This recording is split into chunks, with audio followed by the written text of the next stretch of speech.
Howdy guys, in today's video we're going to be looking at RouterCAM's rotary axis feature and just some basic settings on how to set it up.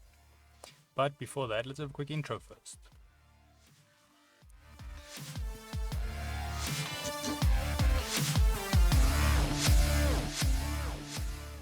So today's video can be found on softwaretraining.co.za.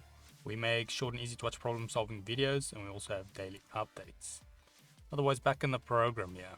And now, the nice thing about this plugin is you can do your Rotary cutting as well.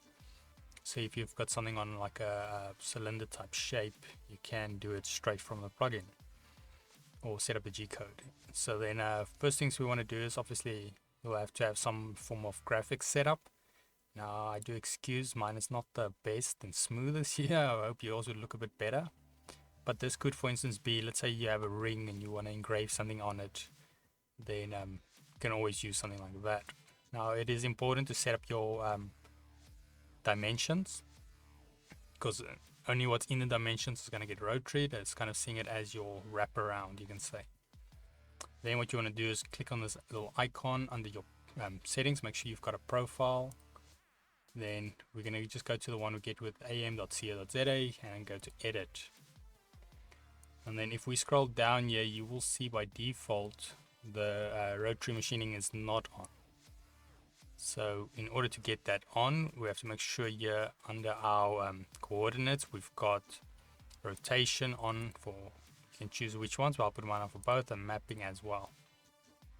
And then you'll see this is now available for us. We've got show diameter input. I'm just going to leave that off, and there's a 0 point and machining cylinder axis. So this you can all set in the actual plugin, so I'm just going to leave all of this also as it is. If you know how you want your set, you can always save it as the default, but I'll leave mine like that. And then we're going to click save and save again. Now you can see here under our RouterCAM plugin we've got some new features here. So obviously we've got the 0 point here now. Okay, we've had it before, but we've got a few extra settings here. Then also if we go down here, now we've got the 0 point, so you can go cylinder surface or cylinder axis. So the one will be obviously on the surface and the other one will be at depth. Then we've got under that machining above, or we have below the cylinder axis. So this is, for instance, if you have a ring and you want to engrave something on the outside of it or something on the inside, then you will set this up. Now I'm just going to leave these by default as well. Then next thing what we want to do is go to our toolpaths.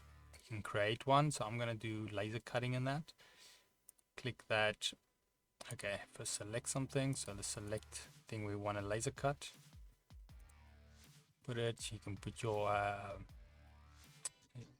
settings here. I'm obviously going to leave out the lead in and lead out, because we don't need that on our actual design. And then obviously you'll set your depth, height and all of that, and then you say okay, and then you've got your job set up. So now if we had to go here to the actual NC program or the 3D viewport, and let's go generate a G1 G2 code.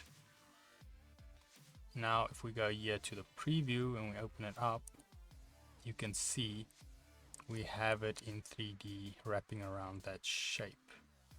So like I said, you can do it on the inside and the outside of the shape. Otherwise, that is it on your rotary axis. If we head here to softwaretraining.co.za, you guys will notice we've got a variety of different softwares we do cover, and you can also isolate your search on the top right. If you do not, however, find the training videos you're looking for, just simply click here, request a training video, fill in the mini form, and then we'll do our best to try and make that for you. Otherwise, thanks guys for watching, and cheers.